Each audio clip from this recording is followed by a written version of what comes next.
thank you for this night. But in doing so, when they were reading, they always said I left 75 billion. I always like to correct it whenever people say that. We didn't borrow because I saw when they talked about we didn't borrow from the bank and no bond was issued, nobody clapped because it was bad business for most people here. We didn't borrow because we know it would be difficult for us to pay back. Some states are borrowing because they can pay back. But for me, the reason why we didn't borrow is that we needed to first, I always say, people always say, what is your greatest achievement in Anambra State? I always say to them, bringing civility and order in governance. It is not about infrastructure. It's not about infrastructure. It's not about this or that. The bringing order in governance is more critical. Some of you might not know that the greatest problem we face is not just corruption, but even indiscipline and irresponsibility of office holders. There's nowhere in the world you see somebody who is supposed to be a custodian of the law breaking the law consistently, except in this country. Because he makes sure he jumps the queue if other people are queuing. He makes sure he does everything that is wrong. So for me, doing that was the most critical thing. Let me plead with all of you this night. Whenever people talk about you, all of you are being to good schools. I always have friends like you who tell me about Singapore and this and that. And what I tell them that if you go to Singapore, and that's the only example I'll use, the best people are in government. The best brain is in government. I plead with all of you, as you enjoy and do whatever you do in your good office and everything, please do not leave governance to the least in the society.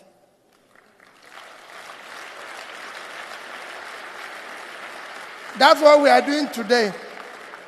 The role models we have in government are the least in the society. And all of us are complaining. There's no way we won't complain. There's no way. People say to me, how were you able to save money? It was very simple. All we did was to shut down the cost of governance. In 8 years, I never had a governor's lodge in Abuja. Why should I have it? I don't live in Abuja. It's not necessary. As a governor's lodge in Lagos, you can go and see it. I lived it for 25 years. I don't live in Lagos. Why should we have governor's office in Lagos? In one year alone, we cut the cost of governor's travel by 80%. Why? When they invite me to Abuja for meeting, I'm the only person invited. Why should I go with 30 other people who nobody invited? And they have no reason to be there. And that's what is happening. You don't need to go too far. No, it's important that you know that. That is what is your problem, the cost. I have to pay for 30 people, nobody invited for the meeting. They constitute a nuisance to the traveling public at the airport. I go to the hotel and pay for them. And you know, because they're idle, they eat more. Because they have nothing they're doing. Why should I pay for them? And that was the cost. And it's important that if you people get involved, because when people say, they say, where did you get the money from? We didn't get the money from anywhere. We had 12 governors' guest house when I started. I shut all of them down. I'm a married man. If I finish work, I go home. There's no reason why I should go to guest house. Because he's the governor. The governor has to live an exemplary life. It's important that you people, the reason why I'm saying this is for you to get involved. I give you one example that saved us over $500 million. Obasanjo was to visit Anambra State. In my tenure, he has phoned me. He's there and they said, I have to build the presidential lodge. I said, the president doesn't live in Anambra State. Why should I build a lodge for him? By the time I know it, they have directed somebody who had already packaged contract of $500 million. I said, we will build the house. Within 6 months, you will complete it. I said, not as long as I'm here. You're not going to build this place. The president can come in the morning and go in the evening. He doesn't have to sleep here. He doesn't have to sleep here, and I'm not going to do it. When the president phoned me directly, when Obasanjo said, yes, he must sleep in Anambra State, I went to him. I said, Mr. President, it's very simple. I have a lodge as a governor. My bed, everything is there. What I'm going to do, I went to his people, let me vacate this place for 1 month. For you people, you stay here. When you go, I come back. I don't need to build a new house. And believe me, they accepted my own position, but took my keys for 1 week. I asked my wife, listen, carry everything out. We'll go 1 week, let them stay here. He slept in my own bedroom and everything. And 1 week we spent in a hotel in Oka, 120,000 naira. That would have cost us $1 million naira. Why are we going to do it? We don't need a lodge. Because when people say it, they say, how did you do it? We shut down the cost of everything. And I can say it here, access people, banker here.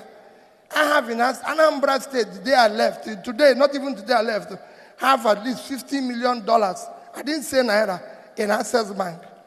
They have at least $56 million in Fidelity Bank, and they have at least $50 million in Diamond Bank. Because we said we will save our money. We don't need to. But I'm saying all of you here can do it. There's enough money in this country. The irresponsibility, waste is too much. The greed is too high. This is the only country where people like me in office wants to own everything in the world. It is not so. You don't need to.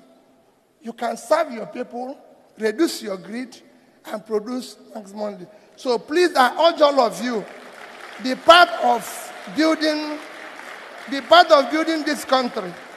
You can do it. I've handed over to one of you. And like I told him the day I handed over, I spent my time, I spent my energy, I spent whatever little savings I have to make sure that he is the governor. He started well. Everybody listened to me the day I handed over to him. I have no agreement with him. I have nothing with him.